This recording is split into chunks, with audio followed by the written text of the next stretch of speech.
कि मैं क्या देखूं एक पोर्टफोलियो में जिससे मुझे समझ में आए कि हाँ मुझे यहां पर फिक्स करने की जरूरत है या मुझे यहां कुछ सुधार करने की जरूरत है। ये स्वाति जी, तीन चार चेकलिस्ट के आइटम्स होते हैं।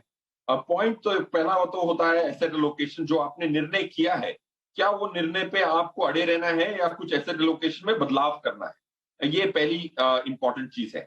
मेरे हिसाब से जैसे साल बढ़ रहा है और ये पहला क्वार्टर के काफी सारे इंपॉर्टेंट आंकड़े आ चुके हैं। Direct tax collection, indirect tax collection 35 और 33%, 33% और 35% से इजाफा हुआ है टैक्स कलेक्शन में, जो कि एक silver lining in the dark cloud मानूंगा मैं। इस पे ज्यादा चर्चा हो नहीं रही है। सो पॉइंट वन, आपको इक्विटी का एलोकेशन और बढ़ाने की गुंजाइश है, क्योंकि जो अनसर्टेनिटी थी मेरे हिसाब से विद रेस्पेक्ट टू अर्निंग्स, वो काफी घट चुकी है। कॉर्पोरेट अर्निंग्स अच्छी आने की उम्मीद है। तो अगर आपने 50-50 का एसेट एलोकेशन का निर्णय किया था, क्या वो 60 इक्विटी में होना चाहिए या उसको अभी भी आप 50-50 रखना चाहते हैं? मेरे हिसाब से एक बॉटम फॉर्मेशन हो चुका है और अच्छी गुड न्यूज आ रही है, बट उसकी चर्चा नहीं हो रही है, इसीलिए लोग थोड़े ज्यादा नेगेटिव है। तो एसेट एलोकेशन को 10% से बढ़ाना है या नहीं बढ़ाना है, ये प्रश्न पहला होगा। अगर निर्णय आता है कि बढ़ाना है तो आपको रीबैलेंसिंग करनी होगी। Point one.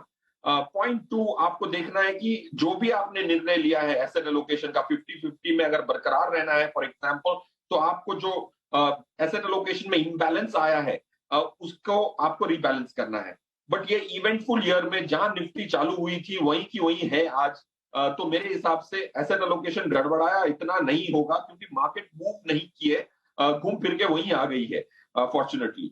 तीसरा चेक आपको ये करना है कि फंड लेवल पे और प्रोडक्ट लेवल पे कोई चेंजेस हैं कि नहीं है। आपको ये देखना है कि आपके कोई फंड मैनेजर्स चेंज हुए हैं, क्या उनकी कोई रणनीति चेंज हुई है, या कोई सुपर अंडर परफॉर्मेंस है जिसको ज्यादा माइक्रोस्कोपिकली इवेलुएट करना है। वो होता है तीसरा, प्रोडक्ट लेवल चेंजेस। फोर्थ, आपको देखना है कि डेट साइड पे ब्याज बदलने की वजह से क्या आपको कॉर्पोरेट बॉन्ड फंड से निकल के गिल्ट, जो long term gilt hold to maturity strategy जैसे फिक्स मेच्योरिटी प्लान होते हैं, उसमें तब्दीली करने में फायदा है। आज की करंट कंटेम्प्रेरी सिचुएशन में मेरे हिसाब से काफी सारे कॉर्पोरेट बॉन्ड फंड्स एक गिल्ट इंडेक्स से कम रिटर्न दे रहे हैं। 4-5 साल की जो होल्डिंग पीरियड होती है, तो उसको इवेलुएट करना और देखना कि कोई एफिशिएंसी की गुंजाइश है डेट साइड पे। ये चार स्टेप्स अगर आप ठीक से कर लें, तो मेरे हिसाब से it's 80-90% covers the review mechanism.